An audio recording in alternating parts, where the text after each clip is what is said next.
How up for grabs is the Heisman? Very, very. I did a blind resume thing last week with the quarterbacks and the running backs, and I threw Jalen Carter in there from Georgia, the defensive tackle, because I think there's a real good chance he's actually the best player in the country. But if you look at the quarterbacks, and I think this will be a quarterback year unless Blake Corum just blows up against Ohio State, they're producing at really similar rates. I mean, it depends on what stat you like the most. Are you a yards per attempt person? Are you a touchdowns produced person? But it's C.J. Stroud from Ohio State, Drake May from North Carolina, Bo Nix from Oregon, Caleb Williams from USC, Max Duggan from TCU, Hendon Hooker from Tennessee. They're all in that mix, and it's a matter of who can separate. Hendon Hooker's not going to get another chance where everybody's watching unless they're losing to Vandy or South Carolina, which they don't want to be in that situation. So I think he's sort of in the clubhouse. He's signed his scorecard. He's just waiting for everybody else to show up. Caleb Williams from USC, I think, has the best chance to really shine over a several-week period because they're playing everyone's going to be watching them against UCLA. If they win that game, everyone's watching them against Notre Dame.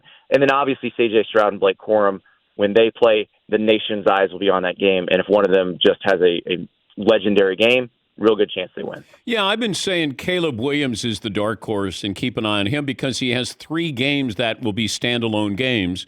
The UCLA is big game. Notre Dame is always big. And then the Pac-12, I mean, USC is not helped out by Oregon and UCLA losing this past weekend.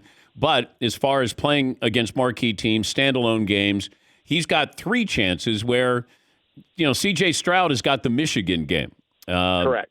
And maybe the Big Ten championship, but that's probably going to be against a very overmatched West team. So, yeah, and Drake May, I'm telling you guys, watch Drake May. He's got more touchdown passes than C.J. Stroud. He leads North Carolina in rushing. He may really be the best player in the country. And the thing about Drake May and Caleb Williams, I think they're in very similar situations. Their defenses have been not good this season. I'm probably just bad. Bad's probably the right word. They've been under so much pressure to score every time they get the ball, and they've generally done that. And I think that's pretty amazing. So do yourself a favor. Watch a little Drake May. I think. I have. I'm telling the audience. But Black Friday, North Carolina, NC State, they'll be kind of standalone. Give yourself a chance to watch him play. He's fun. As I told this audience a couple of weeks ago, that there's going to be teams that will tank for a quarterback in 2024, and it's Drake May. And this was according to Caleb. Huh? Or Caleb Williams. Well, from the scout that is a great resource to me, NFL scout, he said Drake May is the quarterback. Yeah. And he said that teams will tank for Drake May in 2024.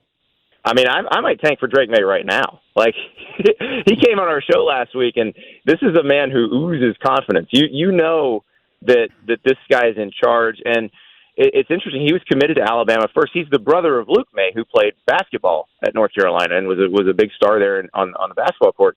And he needed Sam Howell to show that you could be successful at quarterback in North Carolina to decide, okay, I'll do this instead of Alabama because I really want to go to North Carolina.